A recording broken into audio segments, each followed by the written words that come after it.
So to begin, what is happiness? Okay. So I'm a philosopher, but it's not like my view about what happiness is represents my discipline. Philosophers don't agree about anything about happiness, least of all. But I'll just tell you how I have come to think about what happiness is in a very general way. I think that one thing that Jonathan and I do agree about is that everybody wants to be happy. Everybody wants to be fulfilled or satisfied with their lives. So we can just take that for granted, take it to be a good thing. But the hard existential philosophical question is, what's actually going to make you happy? What does happiness actually consist in? How should we think about happiness given that we're human beings? What is happiness for a human being like? And the tradition that I sort of think with and do work in is the Aristotelian Thomist tradition, so Aristotle and Aquinas. And when they think about happiness, they don't take themselves to be doing theory construction or to really be doing anything theoretical. It's part of their practical philosophy.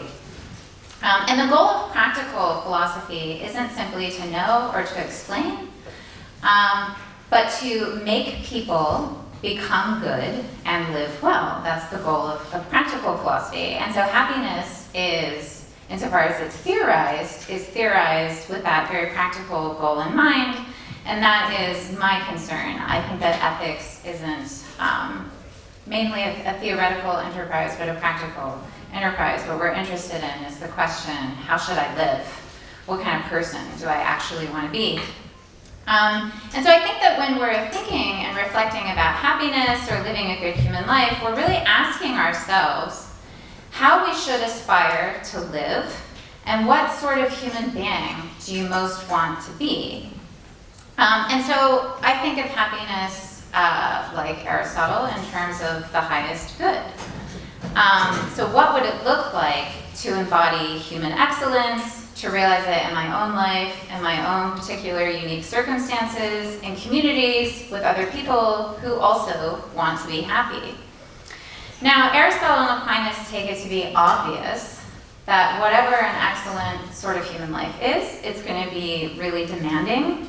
This is a feature of their view, not a bug, in my opinion. So they have a notion of happiness that allows for heroism and self-sacrifice for the sake of higher common goods. It allows that sacrifice and suffering can be beautiful and awe-inspiring. That you would give up something really valuable to you for the sake of a higher common good is something that they take to be worthwhile and meaningful. And they also think that virtue, exercising virtue and acquiring virtue will involve a certain amount of suffering, and that our suffering isn't meaningless, that it can have meaning and value, and in fact it can almost be a kind of purifying thing. It sort of burns off the obstacles in your character that are holding you back from achieving your true excellence. So this traditional conception of happiness is really concerned with self-transcendence. It's concerned with transcending this kind of cramped space of the protective self, where you're really only concerned about your individual well-being. Because the idea is that, look, if what's guiding your life is just self-interest, then you're not actually going to be able to live a life that's worthy of imitation, because you're never going to know the deeper, more fulfilling joys of the highest sorts of human goods, so the goods that pertain to loving human relationships and friendships, and of course, contemplation. And another thing that I want to say about happiness is that Aristotle and Aquinas both think that reflection on human excellence has to be grounded in a shared self-understanding of the kind of thing that we are, Like, what kind of thing is the human being? What sort of potential does the human person have inherent to it to realize its own excellence? And one thing that seems really clear to Aristotle and Aquinas is that we're social, political creatures. So we don't actually come to be fully human outside of a community, but we certainly also don't flourish outside of human communities. And this means that it was sort of obvious to them that our happiness isn't a private good. So you can just think of a private good as the kind of good whose benefit just redounds to you as an individual. And Aristotle and Aquinas think of happiness as a common good. In fact, they say it's the highest common good. And there's a lot you could say about common goods, but there are three basic features of common goods that I think are important to highlight when thinking about happiness as a common good. The first is that it's just common to you in virtue of being a human being. The second is that it's not a competitive good, right? So my pursuit of happiness should in no way detract from your pursuit of happiness. It's not like the milk in the store. There's just so much milk in the store. If I get some milk in the store, there's less milk in the store for you. It's not like that. And the third thing, and this is really, I think, the most important thing, is that common goods are both brought about and enjoyed together. So the best way that I can think of to illustrate this is to think about a symphony playing like Beethoven's Ninth. So no single member of the symphony can bring it into being. I mean, they can only play their part. But in order for the symphony to come to be, every person has to play their part. So every member of the symphony is a participant in creating this good, but they also enjoy it together, right? I mean, you can really only enjoy the symphony when you're all bringing it about together. And Aristotle and Aquinas think of happiness like that. It's a common good. They also connect happiness to virtue, to the cultivation of virtue, and they connect the cultivation and exercise of virtue to friendship. So they have a really capacious understanding of friendship. It's not just like your best friends or your friends on campus. The parent-child relationship is a kind of friendship. Spousal relationships are a kind of friendship. It's basically any kind of relationship in which you have shared activities together, where you enjoy goods together, and you have a kind of mutual affection or love for one another, and you will the good of your friend, right? And the idea is that when I grow in the virtues and I deepen my friendships with other people, I come to see my own happiness as inextricably bound up with the happiness of my friends. So if I think about if my friends are happy, I'm happy. If my kids are happy, I'm happy. If my kids are suffering, I'm suffering. Why? Because I love them. Because I see that my happiness depends on theirs. I'm not happy on my own. I'm happy with them. And they have a broader conception of philia or civic friendship. This is the basis of justice and common life together. And Aquinas has a notion of caritas, which is the root of life with God. But in each of these cases, whether it's philia or caritas, I see myself, right, as a part or a participant in something that's much greater than myself, right? As a member of a political community, or in the case of Aquinas, maybe a member of the mystical body of Christ. But it's this participatory relationship, right? This ability to see my life in relation to something that is self-transcendent, that gives my life a kind of really deep joy and lasting fulfillment, meaning, and purpose. So again, this is a vision of happiness that's sort of like wide and deep. It's also very demanding. But the main part that I want to stress is it's a vision of happiness in which we flourish together, right? We don't flourish alone. I'm not going to argue for this vision of happiness, but I do want you to try to think about whether or not you sort of have intuitions that this is a vision of happiness that you want to accept. And in order to get your intuitions going, I'm going to rely on a thought experiment that I think you're pretty familiar with from the literature, and that is the idea of a kind of pleasure machine. So you can imagine like a virtual reality machine in which the line between reality and simulation has just become completely blurred. So if you get into this machine, then you're going to experience all and only pleasures. You're only going to have subjectively positive affect. And you're going to think that everything that you experience is good and real. Now, the reality is you're sort of lying alone, inert, and your brain is being manipulated, right? You're not actually having, you're not actually in communion with like real human goods, but you think that you are. It seems to you to be totally real. And so the question is, would you want to get in that machine? Does that seem like a life that is worthy of imitation? Would you want to tell small children to aspire to such a life? Does that seem beautiful or worthy of admiration? Or does it seem like a cop-out? Now, if you are a subjectivist about happiness, I think that you have a hard time explaining what would be wrong with getting into such a machine. Like, why should you really care about human excellence at all? Why not just get into the machine or take a happiness pill and call it a day? Because look, according to subjectivism, if happiness really is just a positive affective state, then you could be manipulated into that state, right? And if all that really matters is being in that state, then it doesn't really matter the way things really are. It doesn't matter if you are having some sort of real experience of a human good.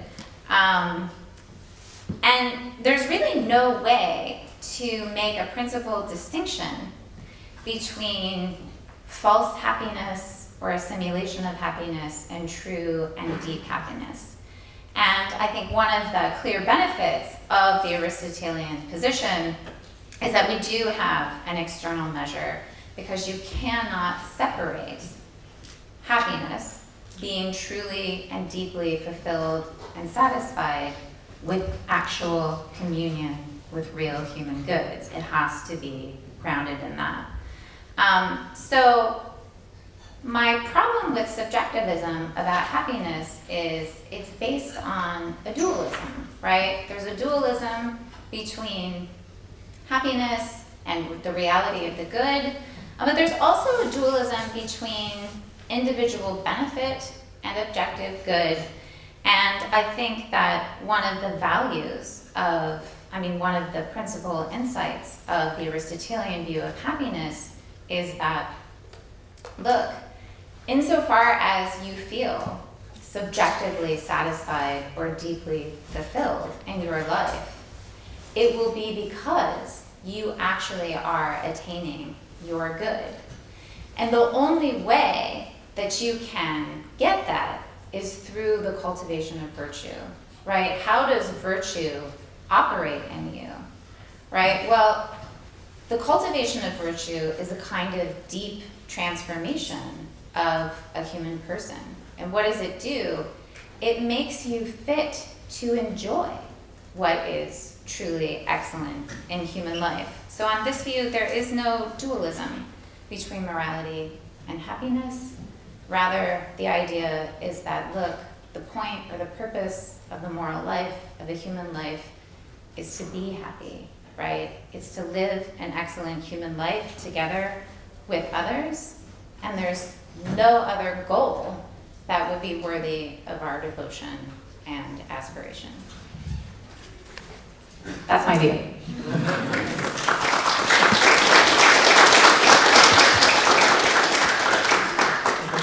Okay, Jennifer, that was wonderful. Thank you. There's so much. There was so much there in those rich comments. I'm not going to be able to cover even a fraction of it, but this is a great place to get us started.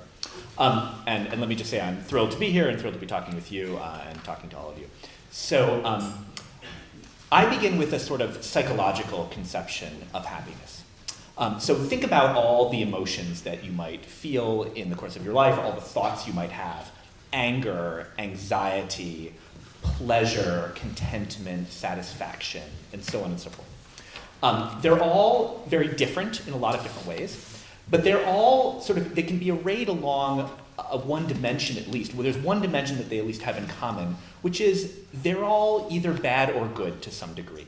Some of these emotions are things that make you feel good, that you would want to seek out, that you would want to make part of your life. Some of these emotions and thoughts are things that will make you feel unhappy, that you want to try to avoid and minimize to the greatest degree possible. So being angry is obviously very different than feeling a great anxiety about a test you have to take or something like that. But they're both negative in a way that you're not giving you any satisfaction or joy while you're having them. You want to avoid them. You wouldn't say while you're feeling great anxiety that everything is going wonderfully for you.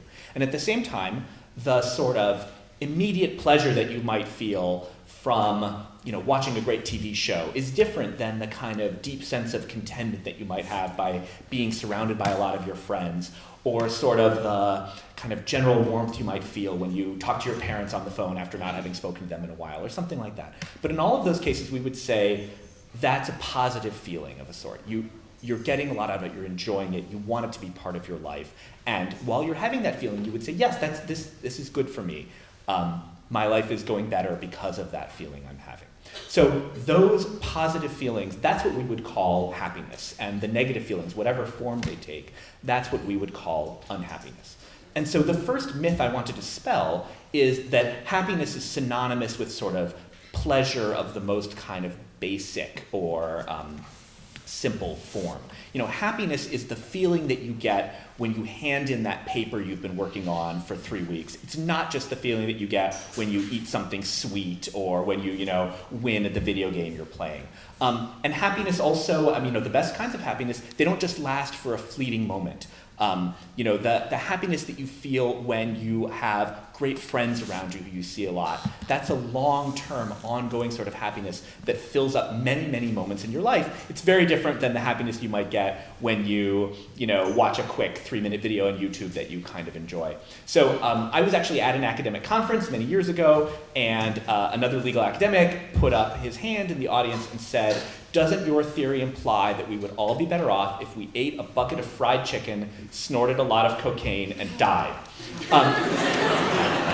And the answer to that is no, because even though all of that might make you really happy in that moment, I don't really know, not having tried that combination of things, even though it might make you very happy in that moment, then that moment is over and you don't get to experience any other greater long-lasting happiness down the line.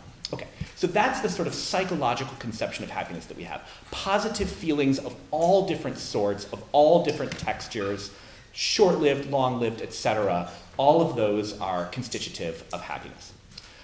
The more philosophical claim that I want to make is that happiness, being happy in that way, having positive feelings, is what it means to live a life that is sort of good for you. It's what it means to have a lot of welfare for yourself, or a lot of well-being.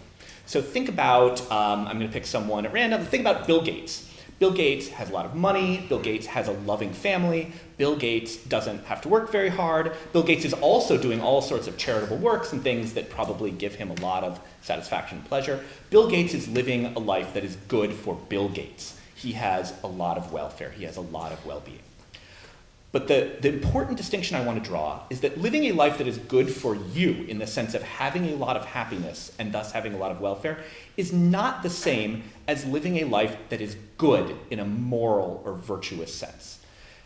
If all you did was spend your entire life focusing on yourself and trying to garner as much happiness as you could for yourself, you might attain a lot of welfare, but you wouldn't be what we would call a good or moral person. You'd be a narcissist who cared only about yourself. A good life in a sort of more moral sense surely involves caring greatly, not just about your own welfare, but about the welfare of the people surrounding you. So what I want to say, what I want to make very clear is that when I talk about happiness as constitutive of the good life for that person, I don't mean good in a moral sense. I just mean what it means to say that someone's life is going well for them, which is very different than saying that they are living a good life and being a valuable and productive member of a society. The other thing I want to be careful to say is that the way to achieve the greatest happiness in your life is probably not just to spend your whole life pursuing the greatest happiness for your own life. Probably many of you have had the experience of like sitting down and playing 12 hours straight of video games, or maybe that's just me. But I would imagine I'm not the only person in this room. And that's a thing that we would do to try to generate the greatest amount of happiness for ourselves. I'm going to talk about 12 hours of video games again in just a second. But I'm sure we've all had the experience that after hour number something or other, it ceases to be quite so much fun. It runs out. Same thing with your favorite food. You might have a favorite food. You're not going to want to eat it every single day or 3 meals every single day. After a while, that food is going to cease being so delicious to you. It's going to cease bringing you the positive feelings and emotions that might come with eating it normally. So the way to be happiest in life is not just to sort of go from moment to moment seeking out the greatest and most pleasurable thing that you can attain. It's to do something else with your life. It's to do something that's often, in many cases, but not necessarily, deeper and richer, and allows you to build more long-lasting connections and things that will bring you greater happiness over the longer term. So happiness is not about just the fleeting moment. It's not about only doing what is good for yourself all the time. It's just a way of thinking about whether someone's life is going well by their own lights for them. And then we can start to talk about what we can all do to sort of increase the happiness of the people around us and the happiness of our community as a whole. Okay, so I want to I'm going to say this in a way that's kind of posing the question to Jennifer, but I obviously sort of mean it as a statement as well. So a lot of what Jennifer said about sort of the way that we could think of happiness as a communal good or a social good or something like that, I think there are two ways of understanding those types of claims. One way of understanding them is as sort of empirical or psychological claims. The idea that it is hard to be happy, or we are most typically happy when the people around us, especially the people we care about, are happy as well. So I have 2 children. I will say that if my 2 children, as I am constantly telling them, if they're not happy, then I'm not happy. And if they're happy, then I'm happy. Their happiness and my happiness are 100% intertwined. So in many cases, the thing that I can do to make myself happiest is to try to make them happiest, a fact which they have learned to exploit. And that's a case where the nature of the closest of our social ties means, as a psychological fact, that their happiness is very much determinative of mine. Contrast that slightly with, let's say, my criminal law students, some of whom are in this room. In a few weeks, when I am preparing to write and then give them my criminal law exam, they will probably be unhappy because they will be anxious, that they'll be studying a lot, and they'll realize that like all that stuff I taught them last quarter doesn't make any sense anymore. It will be bad. They will be anxious, they will be resentful of me, maybe, who knows, all these sorts of feelings. All of that will affect me somewhat. I am sad when my students are sad. But will it really diminish my happiness as much as my children's unhappiness does? Probably not. It will cut into it a little bit, but not that much. And then, a week later, when they're done taking the exam and I'm grading the exams, I will be deeply miserable grading all their exams. And will they care that I'm deeply miserable? Will my misery affect them while they are on spring break? It will not. So, as a sort of psychological matter, then, our happinesses are less intertwined. Another way of understanding these claims about sort of happiness as a social phenomenon is as a philosophical claim, a sort of like a deeper truth that, no one can be happy without the community being happy, or our happiness compounds itself. And there I think I would probably take issue. I don't understand the idea that one person can't be happy without someone else in their community being happy as well, and I think that my 1Ls on spring break would sympathize or agree with that view as well. Okay, so then the last thing I want to talk about, and then I'll stop, is I wanted to get to Jennifer's example of the experience machine, which she brought up at the end, the machine that we plug ourselves into and that makes us happy and gives us positive feelings. So the experience machine is probably the most famous thought experiment in all of philosophy. It is the number one argument that gets trotted out against people like me who think that happiness is the way to understand what it means to have a good life. But I have some problems with the experience machine. So number one, I don't think that when we think about the experience machine, when you're imagining the thought experiment that Jennifer described to you, you're probably imagining a lot of things. You're imagining yourself hooked up to a bunch of wires, unmoving, as opposed to yourself actually sort of experiencing what was going on. You're imagining yourself being cut off from all the actual people in your life right now that you might care about, cut off from your parents, your siblings, your friends, your partners, etc. And all of those things sound deeply unpleasant. And so to the extent that people reject the experience machine, and by the way, not everyone does, to the extent that people reject the experience machine, I think that in many cases they're rejecting it for reasons that are outside of what we're really talking about. They're rejecting it for reasons that have nothing to do with whether it's good or bad to have this kind of feeling or that sort of pleasure. They're rejecting it because it would mean sacrificing something in their actual life right now that they think that they would not want to give up. But I would submit to you that all of those problems aside, we spend lots of time plugging ourselves into mini experience machines all the time. We go to movies and immerse ourselves in another world where we're just sitting there an observer for a couple of hours. We watch television. We play video games, and so on and so forth. We're doing all sorts of things where we are not, actively running around doing stuff, but we're just sort of engaged in having an experience that brings us some amount of pleasure. And those aren't bad things. Now, I don't know if anyone would want to do that for their entire lives, because again, it would mean sacrificing so many other things that are important to us and bring us joy. But nonetheless, it's hard to say, no one would ever want to play a video game for an hour because that would be a false sense of happiness. I don't think that that's right. I think that is proven false by our common experience in life. But of course, that's not to say that the way to be happy is to do that and nothing but that. As a psychological matter, the way to be happy is probably to go and have lots and lots of great experiences of all different types, many of which involve doing things for other people. And when we do things for other people, that is the sort of thing that often brings us really great happiness as well. So happiness as a concept is a way of talking about how someone's life is going for themselves, but it's not a way of saying what it is to lead a good life, and it isn't necessarily even what it is to say, it isn't necessarily even a way to say what it is to lead a life that encourages happiness in yourself. Often the things that bring us the greatest happiness are things we do for others and things we do with others. But I think of that as a psychological concept, a truth about human psychology and the way we interact with each other as people, not a necessary sort of philosophical precept, like other people are happy as loners, other people are happy by themselves, doing things by themselves. So that's how I think of happiness. So I will just close now by posing my own thought experiment. So imagine a person named Sarah who decides that it's her life goal to run a marathon. She wants to complete a marathon.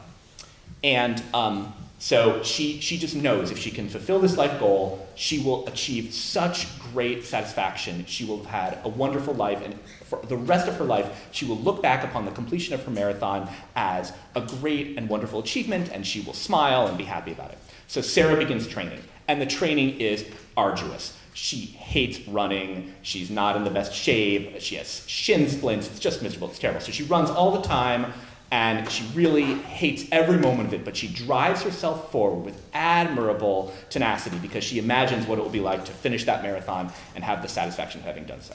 The marathon day arrives. She begins running her marathon, 26.2 miles.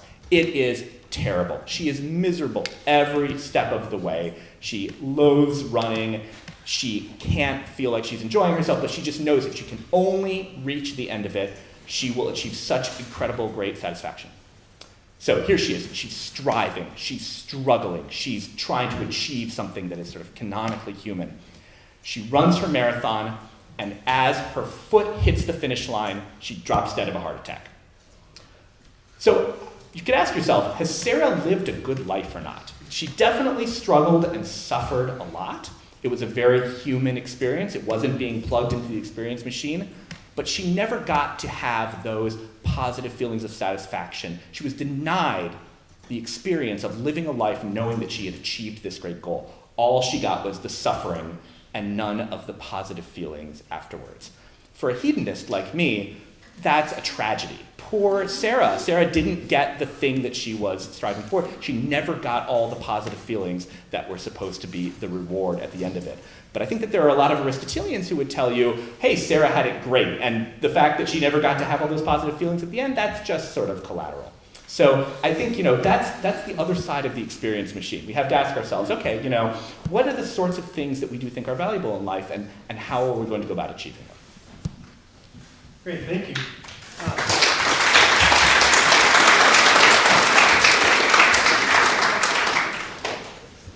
Before any questions for me, did you ever respond to these questions?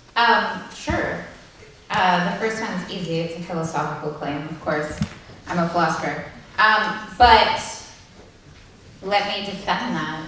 So I, for 3 years now, have been working with psychologists on questions about virtue and happiness and meaning in life.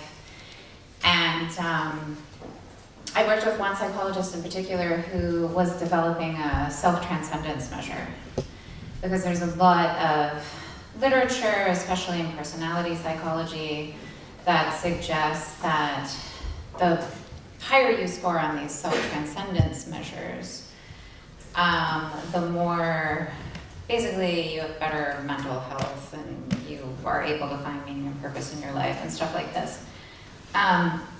And so he's presenting this theory of what he's measuring, and at some point I just raised my hand and I was like, well, what you're measuring I could obviously experience at a Nazi rally, right? I mean, these peak experiences, well, I could obviously have that in a Nazi rally, and it's also clear that that not only is that conceptually possible, it seems actual in lots of humans that actually lived.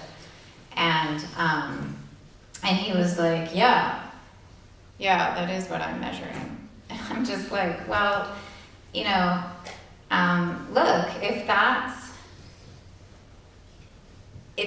what self-transcendence is, then we can't say that it's good, right? I mean, we can't say that you should be after just self-transcendent experiences, right? Because we don't want to endorse going to Nazi rallies and things like this. And so, because my claim is normative, and psychological claims are not normative, they're descriptive, it's a philosophical claim. It's a claim about what human excellence actually is, and what a life worthy of imitation would look like. Now, in response to the marathon case, the Aristotelian would not say that they were living well. They would say you shouldn't devote your life to running a marathon. I mean, I've run marathons. They're fun. I actually enjoyed my marathon quite a bit. I had a great time. But I mean, look, that's just not,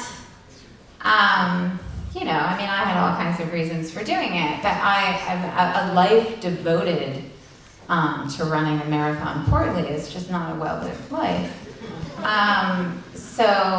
And again, when we're thinking about what is a well-lived life, we're thinking about what is worthy of imitating, right? What inspires us, what we aspire to be, given the kind of thing that we are. And that's the space of reflection in which I'm thinking about happiness. Now, there's an obvious psychological component to that, right? No Aristotelian would deny, and certainly I would not deny, that happiness involves a positive, a sense of deep fulfillment, is the way that I would put it,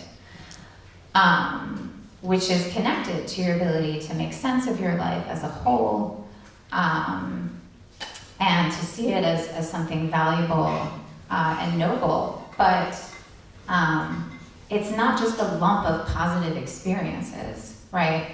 There's a narrative arc and structure to a human life. We have to make sense of our lives. And that's part of what it means to be happy, is to be able to do that. And I think that we have to have a robust enough conception of happiness. I mean, the thing is, if you think of happiness as just like part of a good life, maybe it's over here, and then morality is over here, then you're constantly in your practical deliberation going to be asking yourself, well, should I be happy or should I be good? And I think that sort of dualism within your theory of practical reason is something of a disaster. I want a unified account of practical reason in which, when your deliberation is going well, right, which I think it takes virtue in order for that to happen, every part of you is aimed at, what is worthy of your life. And so there would be a deep unity, and you're not constantly asking yourself, well, should I feel good? Or, should I help my mom, right? I don't know how you would possibly constantly be settling those sorts of trade-offs. And so I think it would be a benefit of a theory where you wouldn't have to.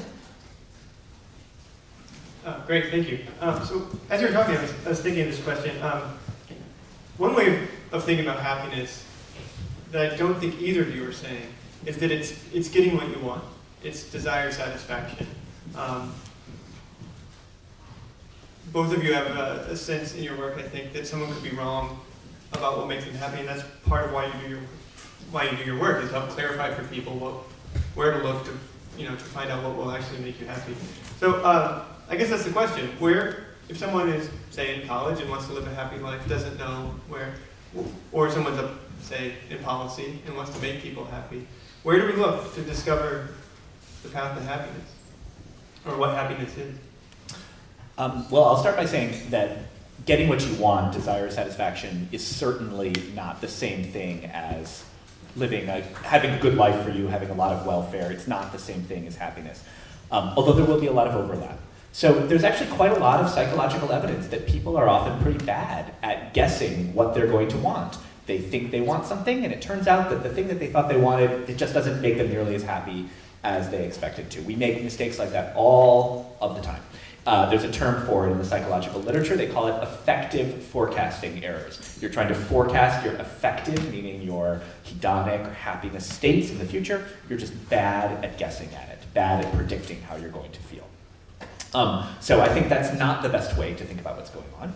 Ideally, if in a more advanced world, we'd all be hooked up to little machines that would be measuring our positive and negative feelings all the time. We can't do that, obviously. So what psychologists do now is they just ask people. How happy are you right now? And there are various versions of this. There's a yearly survey, the General Social Survey in the United States, that asks everybody each year, take it as a whole, how is your life going for you this past year? You can survey a lot of people. The problem is that you're only surveying them once a year, so you're not really getting a precise look at things, it's sort of an overview. There are actually much better methods that try to survey people sort of in the moment. What are you doing right now, and how happy are you doing it? There is an app created by a psychologist called Track Your Happiness, where you put the app on your smartphone and it will sort of ping you every once in a while and ask you those questions, and you answer it.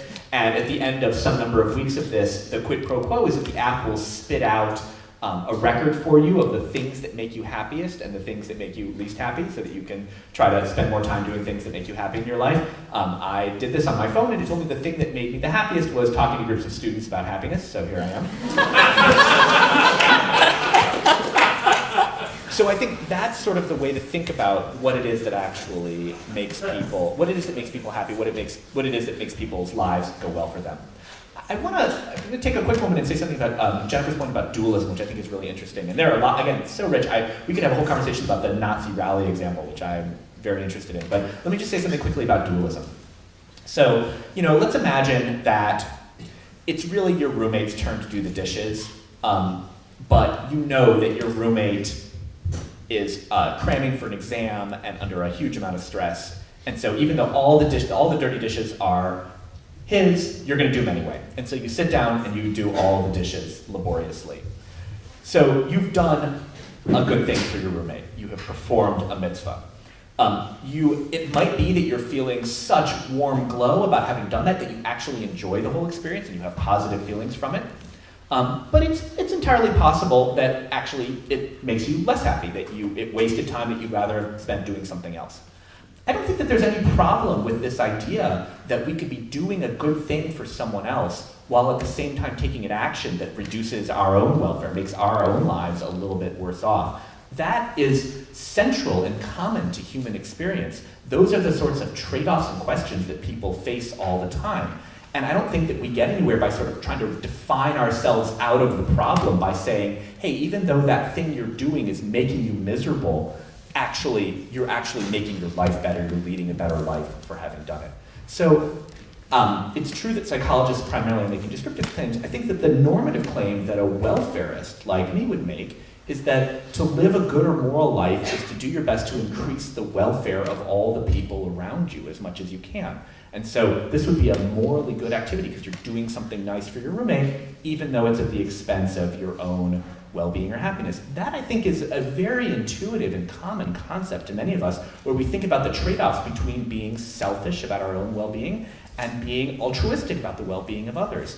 And I think that, a sort of hedonistic conception of what it means to have a life that's going well for you, it perfectly captures all of that. And I'm not sure we're going to get any mileage out of just trying to sort of change the problem such that we don't, face the trade-off. Shall I respond to that? And my question too. Okay. Well, I think I just want to highlight, maybe where the deep divide is between, so look, on the view that I have, so I'm thinking of happiness connected to virtue, right? Virtues are dispositions of character, right? So if you're a temperate person, then it's not only the case that you eat the right amount and you drink the right amount and your sexual appetites are regulated and you're self-controlled, but that you actually don't want more than that, right? So a virtuous person has well-trained dispositions. And that means, and what does it mean to do that? So Aristotle says that the cultivation of virtue is a training of pleasures and pains, right? It takes a kind of rational self-discipline to be the kind of person who enjoys helping other people. And it can take a long time. I have a lot of kids. I've been a parent now for almost 15 years. And it's been an ongoing training, right, in enjoying, right, helping my kids in things that I could never imagine enjoying, right? And it changes you. Being a parent fundamentally changes you. It changed me. I'm a completely different person now. And it was in part a transformation of my pleasures and pains. So when we make claims about, like pleasure and pain isn't just descriptive, okay? If I get tickled at seeing you being humiliated, that says something about me, right? It says something about who I am, that pleases me. And it says something about who I am if it makes me miserable to help other people, right? It suggests that I have some work to do as a person. And the reality is we all have work to do. No one in this room is perfectly virtuous. You're not, I'm not. But I can aspire to be better, right? And so I think on my view, you just have to take on board this idea that as I'm growing in the moral life, right, I actually do come to enjoy not a trade-off. It's not a trade-off for me, right? I come to enjoy doing things for my kids. And that's a kind of, that's a kind of training of desire and a training of pleasure and pain. And I think that sort of conditioning is possible. Anybody who's raised children knows that you have to entrain their pleasures and pains in similar ways, in part so that they can enjoy the life of the family together, right? Sorry, that was fine. Can I say something? Yeah, please. So I think, now I really want to talk about this because it's the second time that Jennifer's brought it up. So the person who enjoys watching someone else be tickled, the Nazi rally, it's the same sort of example, right? So let's think about that example for a second. So imagine that there are a handful, in this room there are 3 true sadists who just like it when people around them are suffering. And they hang out together and they just have a great time watching their fellow students be miserable, be anxious, suffer, they rejoice when their fellow students get bad grades, they look for active ways to undermine their fellow students and make their lives worse, like true sadists in every sense of the word. Okay, Jennifer would say those are bad people. I would say those are good people. Just kidding.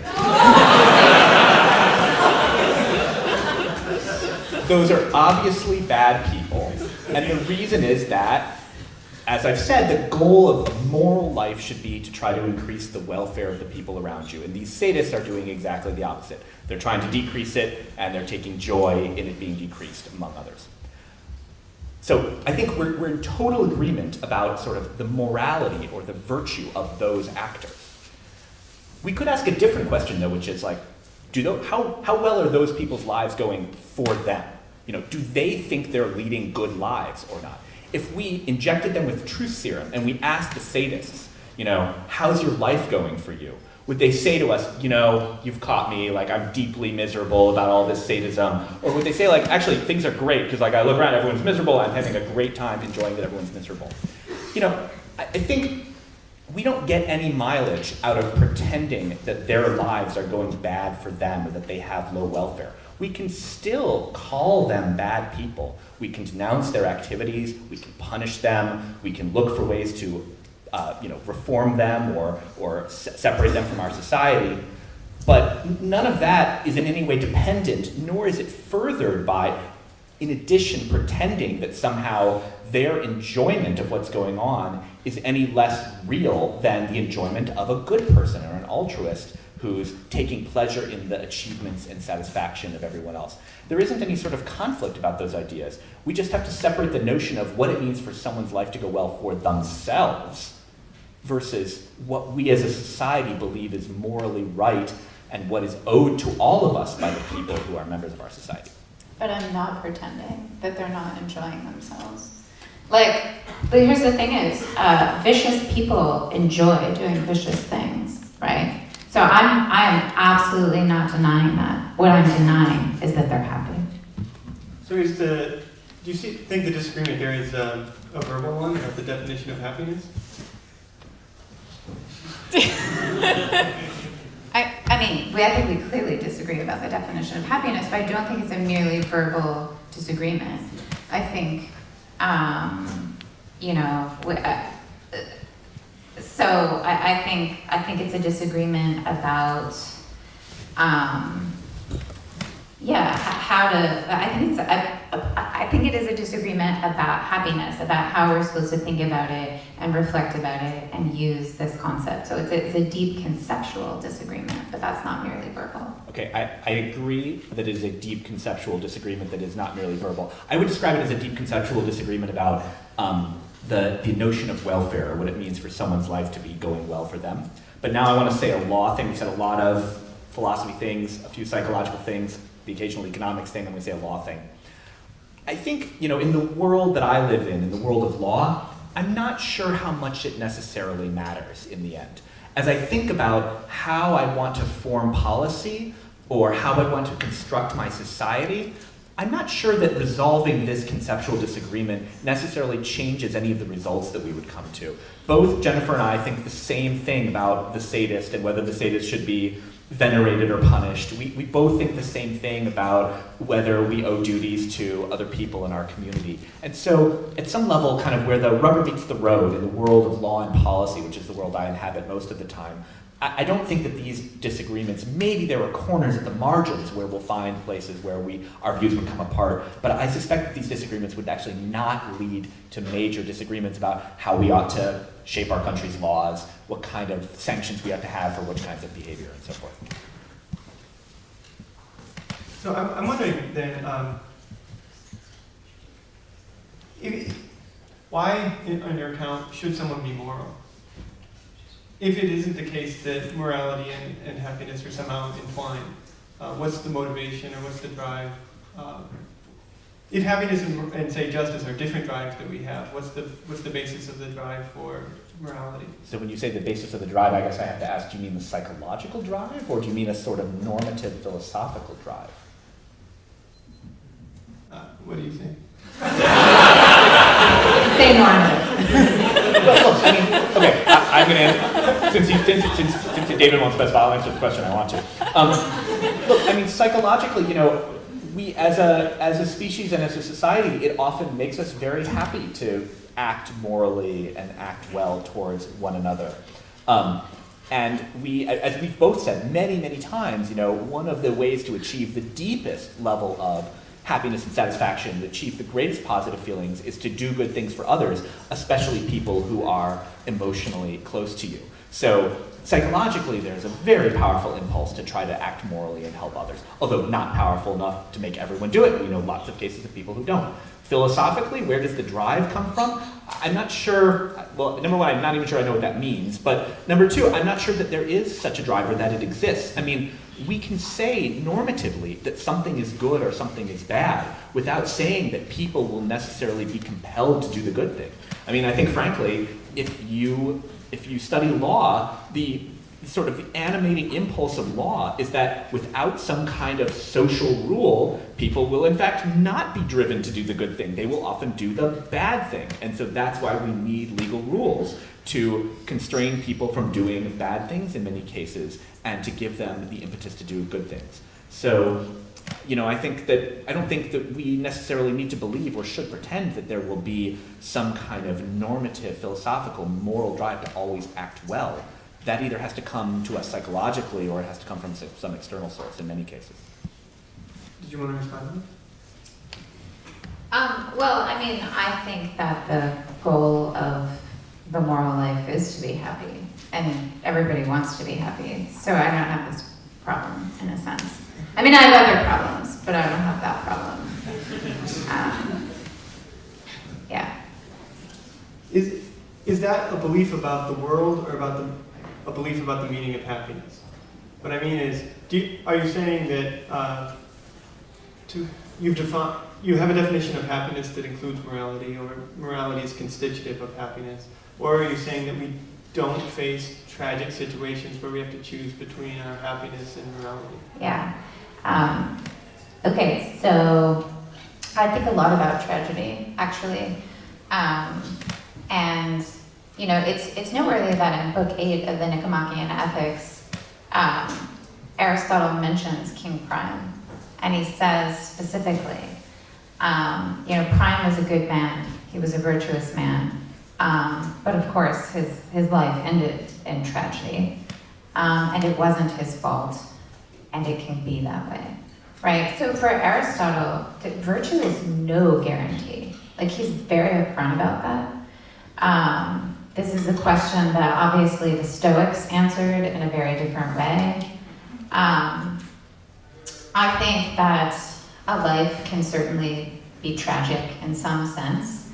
But I also agree that virtue is no guarantee of happiness. I think humans are very vulnerable creatures. Things can fall apart, you might be like King Priam, but I don't think that admitting that detracts from the claim that the goal of the moral life is to be happy and that virtue is necessary to attain it. Because tragedy as a genre is all about pointing out the extent to which things aren't up to us, right? The way things turn out are not totally in our control, and it's important to be very aware of that.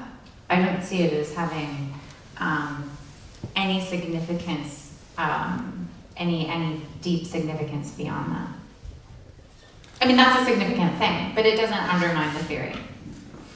Okay, thank you. I've been thinking about the example of someone who's their spouse is cheating on them, their children are turning out awfully. There's all sorts of problems going on. People talk behind their back, all these things. But the person's blissfully just unaware of all of these things and is quite happy.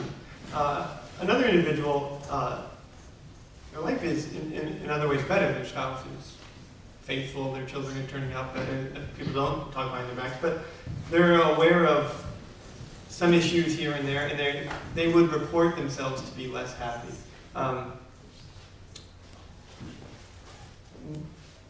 who's happier, and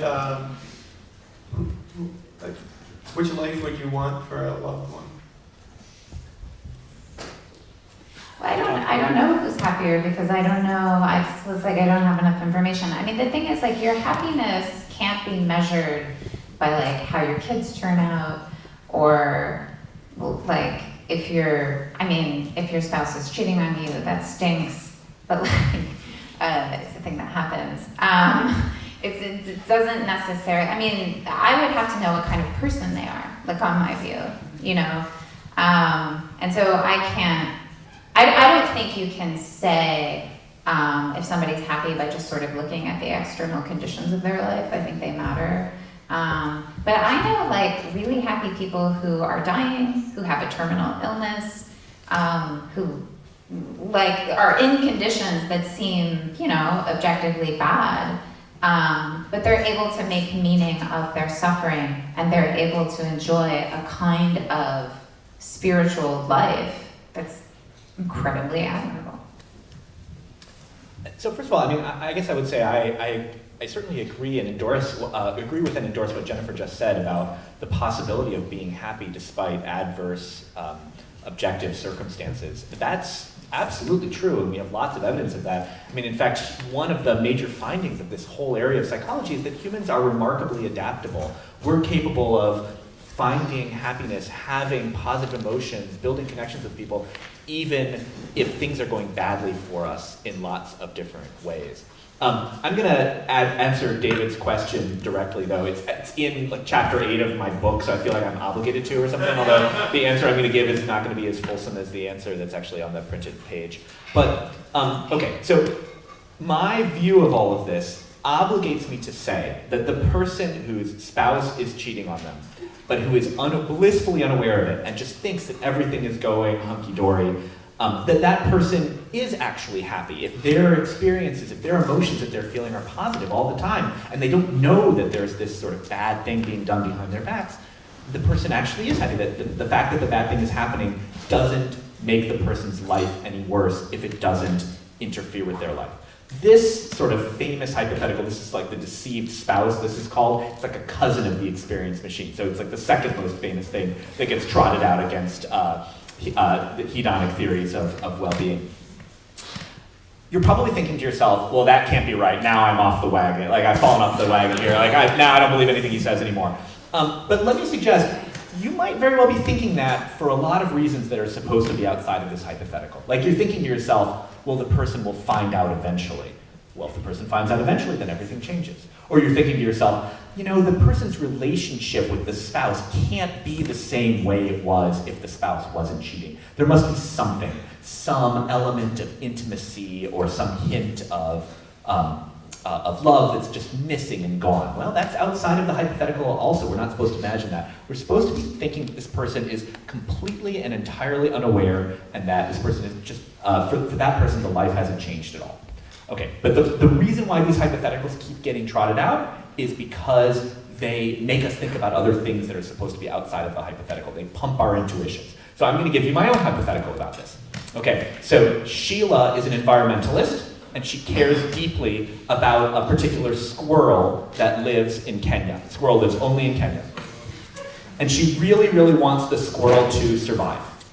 And so she gives a lot of money to an environmental organization, and that environmental organization tries to save the squirrel in Kenya.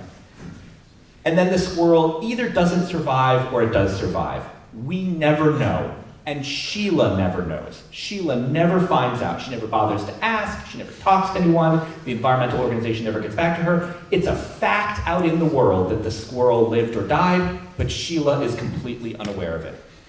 Would you say that Sheila's life is going better, that she has greater welfare if thousands of miles away the squirrel survived, even though Sheila never learned about it? My guess is that will strike all of you as a little bit ridiculous, that the life, the living or non-living of that squirrel is so remote from Sheila, if she never even learns about it or hears about it, that it can't possibly affect her actual well-being, her own experience of her own life. That's just the deceived spouse without all of the sort of larding up with extra intuitions. So and that's what's animating the view about the notion that it's one's experience of life, the emotions and thoughts one feels, that determines whether one is happy and has a lot of well-being or not. Great, thank you very much. At this point, I'd like to invite Samantha and Henry. They are going to have questions, your questions, prepared for our panel.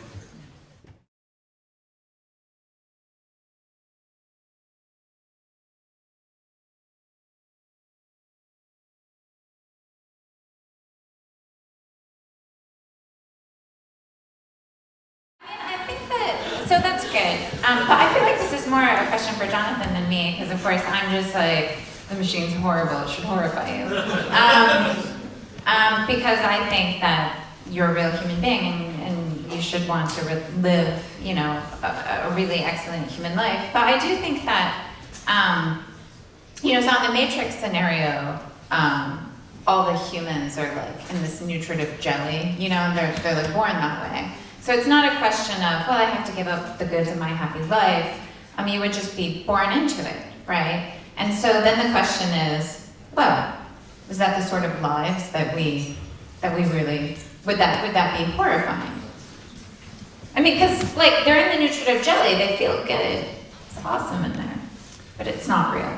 Okay, so first of all, everyone should go and see The Matrix immediately if you haven't already, because it's a great movie.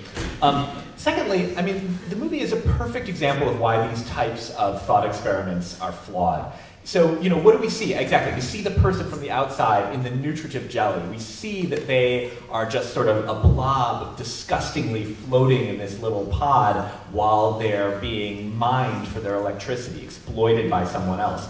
And it's shown to us in a way to make it seem as unattractive as humanly possible. And by the way, The Matrix itself, sorry to spoil the movie, The Matrix itself, the original version of The Matrix, as they tell us in the movie, everyone lived a blissful life, everyone was happy all the time, and it turns out that humans rebelled against that because they didn't think it could possibly be real. They realized something was going wrong.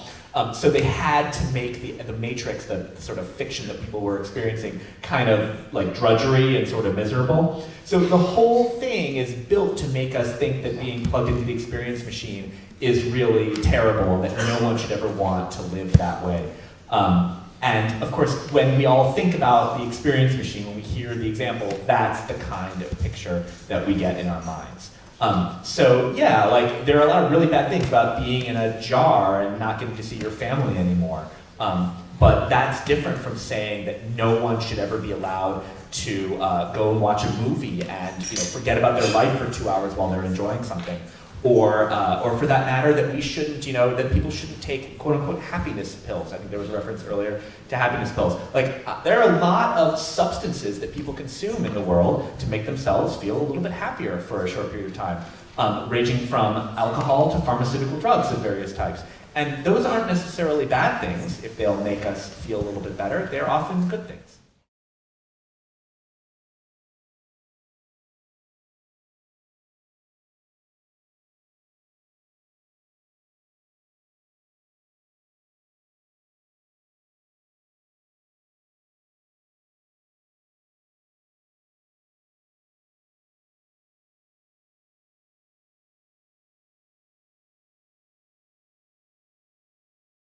Yeah, I mean, my answer to all the experience machine questions is, I've said it already, I'm not going to say it again. I mean, I think that question, the whole premise of the experience machine is that, the premise of the thought experiment is that if you posed it to, the world at large, every right-thinking person would say, of course I don't want to be plugged in.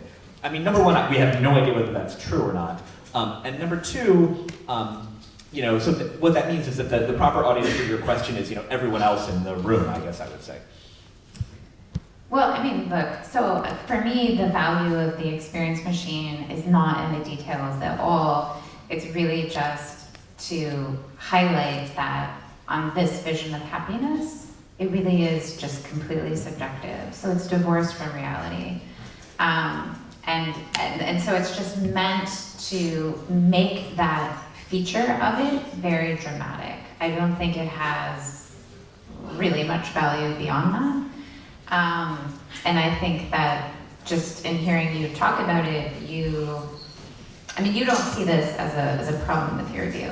that it's divorced from reality in this way, because you're like, look, like if you really were just inside the experience machine, look, everything would seem really great, and that's all that matters. Like you just seem happy to bite that bullet. I mean, I guess I disagree with what it means for something to be divorced from reality. So if you are experiencing it, if it's part of your conscious experience of life, whether that thing is, watching a television show or being plugged into a virtual reality machine or the experience machine or anything else, or just being drunk and kind of stumbling around, if it's part of your experience of life, then it's not divorced from reality. No, it's I'm part sorry. of your- it's I'm part of sorry. your reality. I have to fight back against that, because look, if I get in a virtual reality machine and I have a beautiful family and a successful job and it all seems great, those things aren't true, right? So sorry, maybe I do have a successful job and a nice job, but sorry, that got weird. But pretend that these things aren't true of me. I get in a virtual reality machine and they all seem really true. The appearance of truth is not the same as truth. If I think it's raining outside and I have the belief that it's raining, but it's not raining outside, my belief is false, even though it appears to be true. And I want to create space for saying the same thing about happiness. It's a kind of false ersatz happiness. If I have this beautiful experience in a virtual reality machine of my perfect life, it's not real. Yes, it seems subjectively real, but I am more than a subjectivity, right? And you can, and this is just a fact. And it's also just a fact that my subjective experience might not fully reach the objective reality. This is true of a lot of people who are self-deceived. And I don't think we want to say of people who are self-deceived that they're happy or they're living well. And I just think that's a very deep disagreement between us.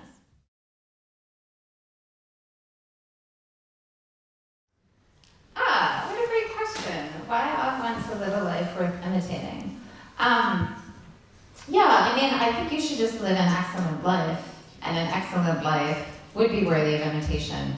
I sort of adopted the language of aspiration and imitation because I think that, that's typically the perspective of people who are, if you're trying to think about what's happiness or what's the highest good, then you're in a frame of thinking about what's worthy of my devotion, what's worthy of imitation. The assumption is that you don't have it yet. I don't think that when you're deliberating, the thing that you're most concerned about is whether or not what you're doing is worth imitating. But I do think, actually, it should always be something, it should somehow be part of your practical self-consciousness. So if you're doing something shameful, then insofar as you're able to see it as shameful, you realize that you don't want people to imitate it. So a lot of people will change their behavior radically around children. So for instance, people come in my house, I've got a lot of young kids, and all of a sudden they stop dropping F-bombs all the time. Right? They sort of realize I don't want Jen's kids to be doing this, right? They, and I think this awareness, right, that actually the way that I act, it does affect other people, especially if I'm in a position of power and responsibility. So you might think of the way someone who occupies the office of the presidency behaves. You might want that to be worthy of imitation, given that that's a person who represents our country to the world. So I think it's a part of your practical self-consciousness, but it's not like your goal, right? Again, on my view, the goal is to live a life that is deeply fulfilling and satisfying for you as a human being. But that sort of life would, I think, be worthy of imitation.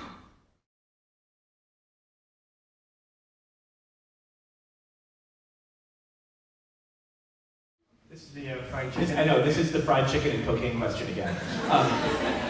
I didn't mean to indicate that I thought that the answer to that question was yes, you should. I don't know, this is going to feel like sort of a truism, but the answer is that it's it's better to have 40 years of happy life than to have 3 minutes of happy life. I mean, I would think that that should be obvious.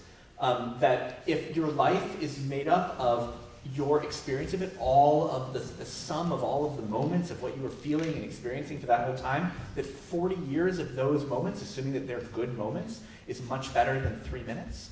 And that we should not sacrifice that long-term joy and well-being in exchange for sort of 3 minutes of extreme pleasure or something like that.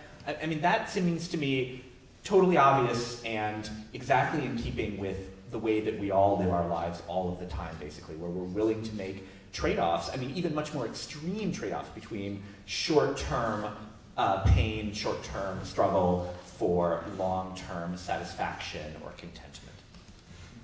Jen, did you want to respond to that? I think that, I think it's a really interesting question. I mean, my own view is that it sort of depends on the circumstances.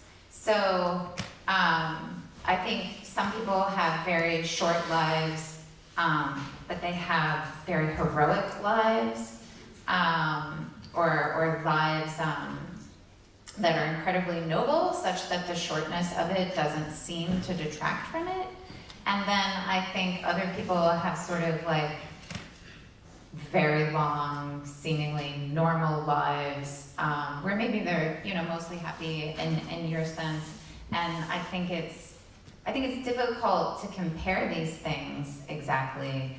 I mean, I think the basic question that people should really be asking themselves is, you know, what is the best sort of life I can live? And in your circumstances, it might end up being short, right? You might, I don't know, like your country might break out in civil war, and so you've got to live a life of self-sacrifice and you're gonna die young, but it could be a very noble sort of life.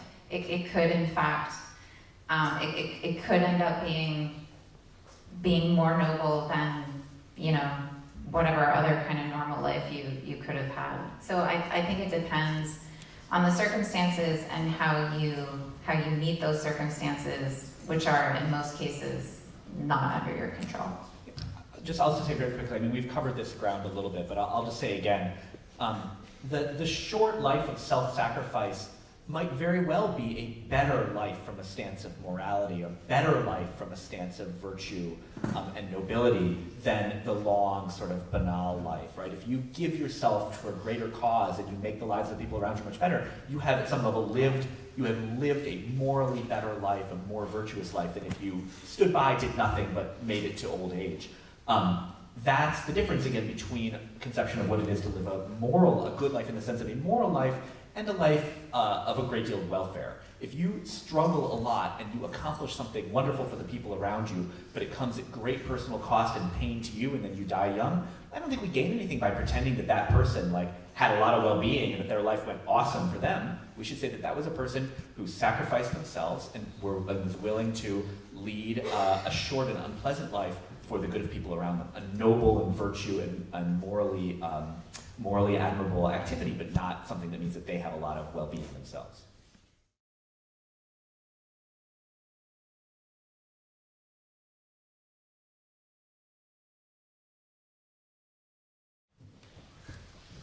Yeah, I don't think there's ever a point of no return for people. I think that people can always turn it around. I do think that, I mean, I'm obviously committed to the idea that if they're bad, vicious people, they're not really happy. They might have a lot of pleasure in their life or welfare in Jonathan's sense. They might be very wealthy. They might have a lot of power. But I don't think that they would have the deepest, most important human goods and the characteristic joys that come from realizing those goods in your life. And I think there's plenty of evidence for that commitment of mine. So But in the case of someone who is bad, I am actually pretty optimistic about the human capacity to turn things around. But I think that the more vicious you are, the harder it is actually for you to see reality clearly. So this is a commitment that Aristotle has. He thinks that vice is actually a narrowing down of your perception of the world. And so you don't, if you're a selfish person, you don't actually see other people in need. You don't notice them. You don't see, you're just sort of not able to see and respond to the world in a way that an excellent person would. But I still don't think that I don't think you're beyond the pale. I don't think any human being is ever totally lost.